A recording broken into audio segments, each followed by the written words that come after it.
Germany आ रहे हो और जॉब नहीं मिल रही है, जर्मनी में हो जॉब नहीं मिल रही है, अप्लाई करते हो रिस्पॉन्स वही ऑटोमेटेड आता है, तो यही सब चीज़ें रहती है हमारे साथ होती है, यही सब चीज़ें दिखती है। तो आज उन्हीं सब के मैं आंसर करने वाली हूँ इस वीडियो के अंदर कि जर्मनी में एज एन इंडियन हम जल्द से जल्द जॉब कैसे ढूंढ सके, चाहे वो पार्ट टाइम हो स्टूडेंट्स के लिए या फिर फुल टाइम हो वर्किंग प्रोफेशनल के लिए। तो बने रहना इस वीडियो के अंदर आगे तक and we will be discussing how to apply, where to apply, language का बैरियर्स, कैसे क्या सीखना है, वही सब। और मेरा आप पीछे का व्यू देखो, आज वीडियो पूरी मैं यही बनाऊँगी। तो हे एवरीवन, मेरा नाम है अलीशा और मैं अभी रिसेंटली पिछले 1.5 महीने पहले 2 महीने पहले जर्मनी आई थी अपनी बहुत ही बढ़िया स्टेबल जॉब छोड़ के यहाँ के नए चैलेंजेस लेने के लिए। और क्योंकि मुझे था कि अपना कंफर्ट जोन छोड़ के एक बार इंसान कैसे ग्रो कर सकता है वो एक्सपीरियंस करने के लिए, तो मैं आई हूँ उसी उम्मीद के साथ यहाँ पर होपफुली चीज़ें बेटर हो जाए। तो बस यही है मेरी कहानी। तो अभी स्टार्ट करते हैं और समझते हैं कि जर्मनी में जॉब्स इजीली मिलती है या नहीं मिलती है। तो let's get started with the fact कि देखो जॉब्स तो है बट इजी नहीं है, इट्स नॉट दैट इजी जितना हमें नेट पे दिखता है, वीडियो पे दिखता है। तो मैं कोई शुगर कोटिंग नहीं करूँगी, रियल फैक्ट बताती हूँ, मेरे साथ क्या चीज़ें हुई है वो सब बताती हूँ। तो just stay tune till the end.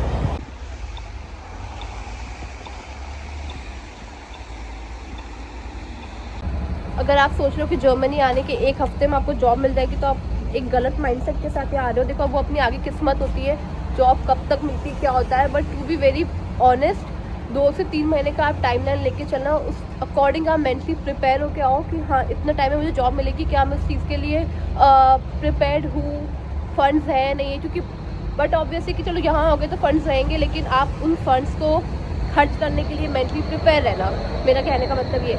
दूसरी पॉइंट आता है लैंग्वेज का, how important is German here. तो आपको देखो कुछ चीज़ें बताती हूँ जर्मन की। अगर आपको वेयर हाउस क्लीनिंग, अगर आपको इस टाइप के काम करने हैं स्टार्टिंग में आप रेडी है तो भी आपको A1 से A2 चाहिए। क्योंकि देखो मैं खुद लैंग्वेज बैकग्राउंड से हूँ ऑलरेडी, तब भी it's very difficult to at least get a interview call.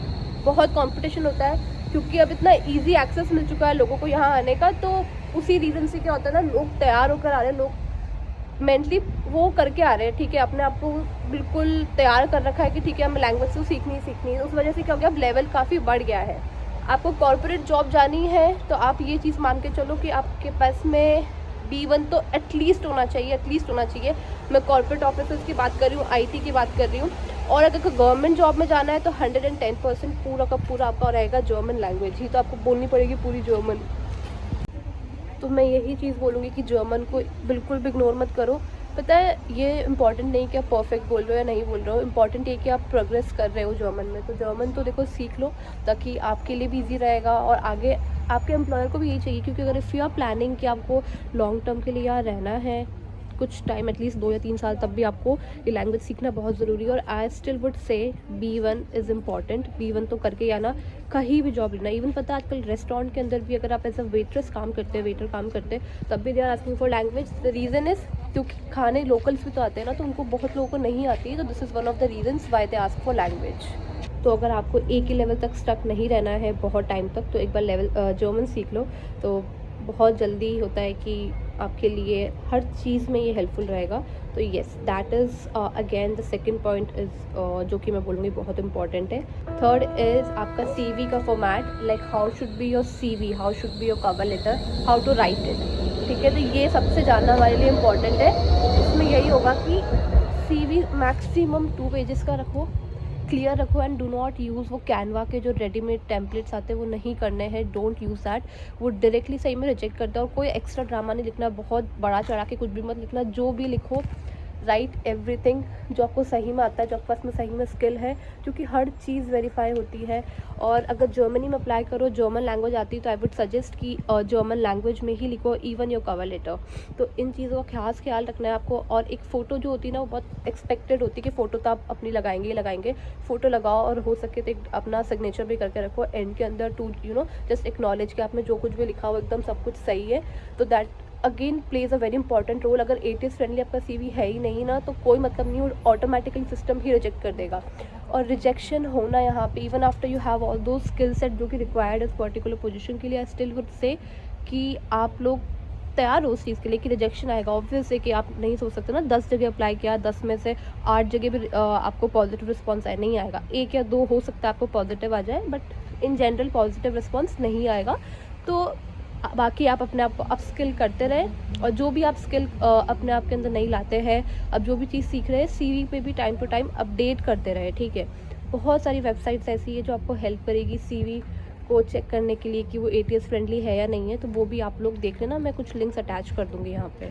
और मेक श्योर करो कि फ़ॉन्ट सेम रखो, बहुत कलरफुल नहीं है भरना है आपको कि ये अलग कलर का वो अलग कलर का, एक कंसिस्टेंट पैटर्न होना चाहिए ताकि वो एक अच्छी लगे, और एक लिटरली एक सही सीवी आपको आपकी जॉब के 50% क्लोज लेके जाएगा, क्योंकि सीवी ही एक फर्स्ट स्टेप होता है ना जिससे पता चल रहा है कि you will get an interview call और नॉट, ठीक है। तो सीवी का बहुत मेजर रोल है, तो उस चीज़ का हमें रखना है खास ख्याल।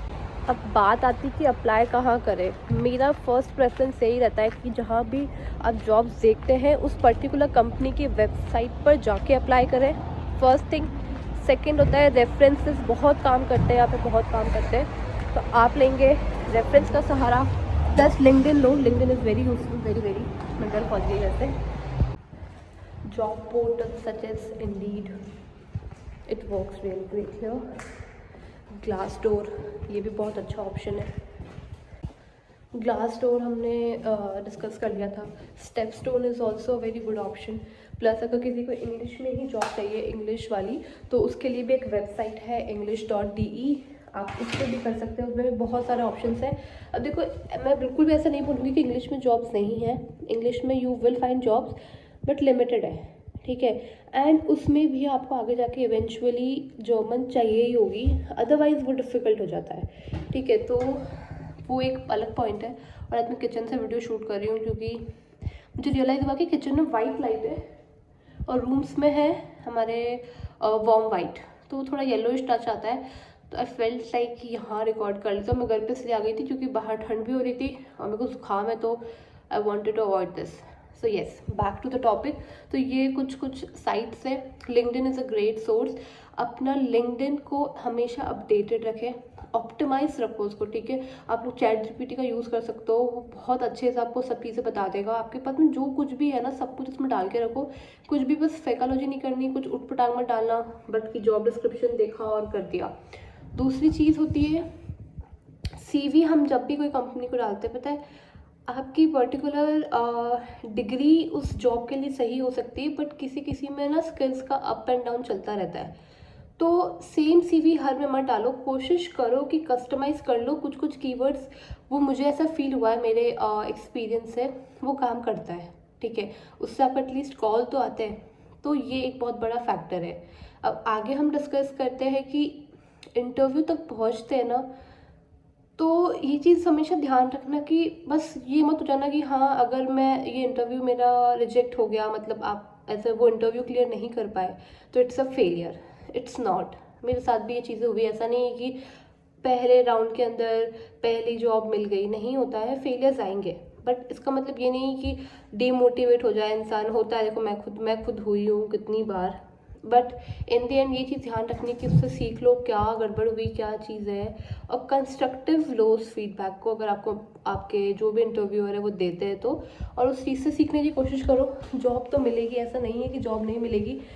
बहुत लोग कहते हैं कि ना जॉब्स है आ जाओ आ जाओ, और कुछ लोग कहते हैं कि ना जॉब मार्केट बहुत ख़राब है, चले जाओ, आओ मत, ये चीज़ें रहती है। बट हर फील्ड का अपना एक अलग चीज़ है। जॉब मिलेगी, बस टाइम लेके आना, कोई दिक्कत नहीं हो, लैंग्वेज सीख लो, you will find a job, you will find a job. और ये चीज़ आती है सर्वाइवल के लिए।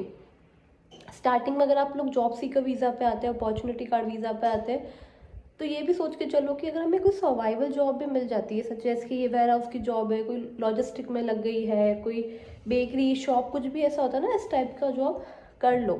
It's very important that you get a job first. कभी ये मत सोचना कि छोटा काम है। बहुत लोग के मन में ऐसा होता है कि हम ये काम नहीं करेंगे, हमको तो फुल टाइम ही चाहिए, या मेरे स्किल के जो रेलेवेंट है वही करना है। ऐसा नहीं है। एटलीस्ट आप ज्वाइन कर लो, उससे पता है क्या होगा, आप में खुद में एक तो कॉन्फिडेंस रहेगा।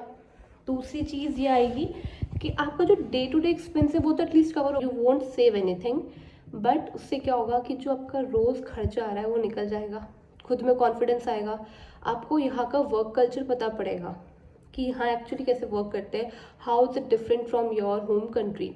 ठीक है, ये चीज़ें होंगी। आप एक अलग इंटरनेशनल कल्चर में काम करोगे तो वो आपको कहीं ना कहीं ग्रूम ही करेगा, आप नई स्किल सेट करोगे। तो ये सब चीज़ें होती है। तो अगर जो भी जॉब मिलती है एक बार ज्वाइन कर लो, कंपेयर मत करो कि यार ये जॉब छोटी है ये बड़ी है।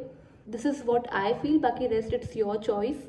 मैंने अपने एक्सपीरियंस से यही सीखा है कि जो मिल रहा है एक बार ले लेना चाहिए हमें। जब तक हम ये वाली जॉब्स कर रहे हैं कोशिश करो कि रोज़ 15-20 जॉब, एटलीस्ट नॉट 15-20 तो भी 10 तो जॉब कोशिश करो कि अपने रेलेवेंट स्किल की आप लोग अप्लाई करें विथ योर अपडेटेड रेज्यूमे। ठीक है, वो चीज़ का ध्यान रखो, कोई दिक्कत नहीं है।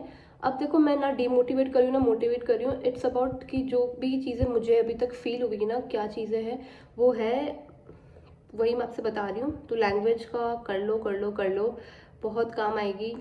नहीं मतलब पता है डिलीवरी वालों को तो शायद जो भी हम लोग ये काम करते हैं ना, जो ये ऊबर ईट्स में काम करते हैं, ऊबर ईट में वो करते हैं, फ्लिंक वगैरह ऐसे जो भी कुरियर वाली है, फूड डिलीवरी वाली, उनमें फिर भी मिल जाती है। बट पता है हर जगह इतना कंपटीशन हो गया ना, तो मुझे ऐसा लगता है कि language plays a very very important role. तो ये चीज़ है, बाकी ऐसा कुछ नहीं है कि जॉब मिलेगी नहीं। और बाकी थोड़ा ये चीज़ का भी ध्यान रखो कि किन सेक्टर्स में एक्चुअली जॉब की रिक्वायरमेंट है। आईटी में येस, बट आईटी बहुत वास्ट फील्ड है, राइट। अब उसमें किस जगह आपको मिलेगी, आप वहाँ फिट होते हैं या नहीं होते। जैसे मैं ऊपर ऊपर बता देती हूँ, जैसे इंजीनियर्स इवन विदाउट जर्मन आपको मिल जाएगी। जितना मैंने लोगों का देखा है, सुना, लोगों से बातचीत करी है और खुद ने अपना दिमाग चलाया, रिसर्च करा, उसमें ये है कि yes without even a language आपके चांसेस थोड़े ज़्यादा हो जाते हैं। नर्सिंग सेक्टर में, हेल्थ केयर सेक्टर में बहुत जॉब्स हैं, बहुत रिक्वायरमेंट है, बट वहाँ पे you need to have language. क्यों? क्योंकि देखो यहाँ पे लोकल्स तो आएंगे ना इलाज करवाने, तो उससे पहले आपको प्रैक्टिस नहीं करने देंगे। तो लैंग्वेज इस फील्ड से अगर आप आ रहे हैं तो आओ, बहुत अपॉर्चुनिटीज़ है पर्टिकुलरली इस फील्ड में। But without language it's not possible. क्योंकि इवन मेरे एक फ्लैटमेट है, उससे भी मेरी बात हुई थी, तो उसने भी यही बोला था कि that person is a physiotherapist. ठीक है, वो एक दूसरी कंट्री से है, I think from south America से कहीं से हैं। तो उनने भी मुझे यही बताया that person got the job offer. ठीक है, बट वो जॉब नहीं कर सकते। क्यों? क्योंकि वो बोल रही थी कि उसके पास लैंग्वेज नहीं है, तो उसको लैंग्वेज सीखनी पड़ेगी। विदाउट लैंग्वेज उसको B2 करना पड़ेगा, उसके बाद that person can start practising. अभी जॉब ऑफर है, बट ये भी उनका पर्टिकुलर सिनेरियो। तो बस मैं भी आप लोग को यही बताना चाह रही हूँ कि कुछ कुछ फील्ड ऐसे होते हैं जहाँ पे लैंग्वेज चाहिए होती है, कहीं कहीं पे विदाउट लैंग्वेज भी काम चल जाता है, बट वो बहुत बहुत लिमिटेड है। एक इम्पॉर्टेंट चीज़ जिस चीज़ के लिए हर इंसान बाहर आता है, मोस्ट ऑफ अस, पैसों के लिए। ठीक है, मतलब वो तो एक चीज़ है ही, बाकी quality life balance, work life balance, वो सब चीज़ अलग होती है। मेन आती है सैलरी कितनी मिल रही। तो एक तो जो ये हमारा कन्वर्जन होता है हमारी होम कंट्री से, कन्वर्जन मतलब येस करेंसी कन्वर्जन, वो थोड़ा हमें करना बंद करना पड़ेगा, क्योंकि यहाँ पे वो रियलिटी नहीं होती है। ठीक है, आप सोच रहे हो ठीक है 2.5 लाख मिल रहे हैं, 2.5 लाख मिल रहे हैं, मतलब आपकी 2500 यूरो की मंथली जॉब लग गई है, but that's not the reality ना। क्योंकि एक इंसान का कम से कम भी खर्चा आप 1.25 लाख तो मान ही लो, उसके अंदर बहुत बेसिक चीज़ें करेंगे। ठीक है, और बड़ी सिटीज़ की मैं बात कर रही हूँ। अब देखो ये भी बहुत चीज़ों में वेरी करता है, आपका खाना पीना, घूमना फिरना, आपका रेंट, आप किस उसमें रह रहे हो, वो चीज़ होती है। बट अगर एक अच्छी लाइफस्टाइल जीनी तो इतना खर्चा आएगा ही आएगा। प्लस आपके टैक्सेस बहुत ज़्यादा होते हैं, बहुत ज़्यादा टैक्सेस होते हैं, मतलब वो आपका जाएगा, इंश्योरेंस का बहुत पैसा जाएगा। तो ऐसा नहीं होता है कि आप इतना कमा लो जितना बचा लोगे, वो नहीं होता है। तो बस उस चीज़ के लिए भी आप थोड़ा ध्यान रखना, और पर्टिकुलरली आपकी फील्ड में क्या सैलरी चल रही है, एवरेज सैलरी क्या चल रही है, वो भी आपको ध्यान रखना पड़ेगा। ठीक है, उस अकॉर्डिंग ही सोच के आना। तो बाकी आई थिंक यही सब चीज़ें होती है। बाकी अगर आप लोग लॉन्ग टर्म के लिए जर्मनी आना चाहते हैं और सेटल होने के पर्पस आना चाहते हो, तो आई स्टिल वुड से कि it's a good choice. Short term के लिए सोच रहे हो कि कुछ पैसा इकट्ठा कर लेंगे, महीने का 1 लाख रुपए इकट्ठा हो जाएगा, नहीं होता है, नहीं होता है। मतलब मैंने बहुत लोगों से बात कर ली है, खुद ने इवन मेरे फील्ड में जॉब्स देखी है, लोगों से सुना है, इतना नहीं बचता है। तो शॉर्ट टर्म में तो नहीं होगा, लॉन्ग टर्म में डेफिनेटली यू कैन ग्रो। तो यही चीज़ यही है जो मुझे इस वीडियो में बताना था। बाकी नेक्स्ट वीडियो में मैं बताऊंगी कि क्या क्या गलतियां हम लोग अवॉइड कर सकते हैं। ठीक है, और किस फील्ड में अभी ज़्यादा रिक्वायरमेंट है, और आगे और वीडियोस बनाएंगे जिसमें हम लोग सैलरी वगैरह डिस्कस करेंगे, क्या हम कर सकते हैं, और इवन अगर आपको जर्मनी आना है विदाउट हैविंग अ जॉब, क्या आपके पास में ऑप्शंस रहते हैं, तो we will be discussing these things, I think yes. तो बस वीडियो को हम फाइंड अप कर सकते हैं, बट यही चीज़ ध्यान रखना, हमेशा उस चीज़ का सोच के आओ, अपने आप में वो चीज़ें पेशेंस लेकर आओ कि ठीक है टाइम लगेगा, 1-1.5 महीना 2 महीने में कुछ नहीं होता है, 1 महीना ट्रस्ट मी डॉक्यूमेंटेशन में निकल जाता है आपका। Then you will start looking for job, part time फिर फुल टाइम। देखो किस्मत होगी तो हो सकता है इंडिया से ही मिल जाए, बट इन जनरल ऐसा बहुत कम होता है, स्पेशली अगर आप बहुत हाईली स्किल्ड नहीं है या इतनी रिक्वायरमेंट नहीं है उस पर्टिकुलर स्किल की यहाँ पे, तो वो टाइम कंज्यूमिंग प्रोसेस होगा, but yes you will find the job. तो बस बहुत सारी हिम्मत लेकर आओ और प्रे करना कि सबकी जो जो यहाँ पे आते हैं बहुत रिस्क लेकर आते हैं, इवन मैं बहुत बड़े रिस्क पे आई हूँ, ट्रस्ट मी। फैमिली छोड़ना, यहाँ पे होम सिकनेस होना, अकेले रहना करना, ठीक है, और स्पेशली अगर कोई ऑलरेडी जॉब कर रहा है उसको छोड़ के आना, क्योंकि you have stop getting any more money, right. जो आपने कमाया you are spending it every single day, बहुत पैसा लगता है, कब जॉब लगेगी यू हैव नो आइडिया। तो इन सब चीज़ों का थोड़ा रहता है, तो स्ट्रॉन्ग रहो, you will get a job for sure. बाबा रिपीट कर रही हूँ, but yes this is the whole scenario अभी जॉब का। बाकी कोई दिक्कत नहीं। Cover letter, yes cover letter में डिस्कस किया था, बट मैंने ज़्यादा बताया नहीं इसके बारे में, मेरे को जस्ट क्लिक हुआ है, तो we will cover this cover letter in the next video. Okay, thank you so much for watching. Bye bye.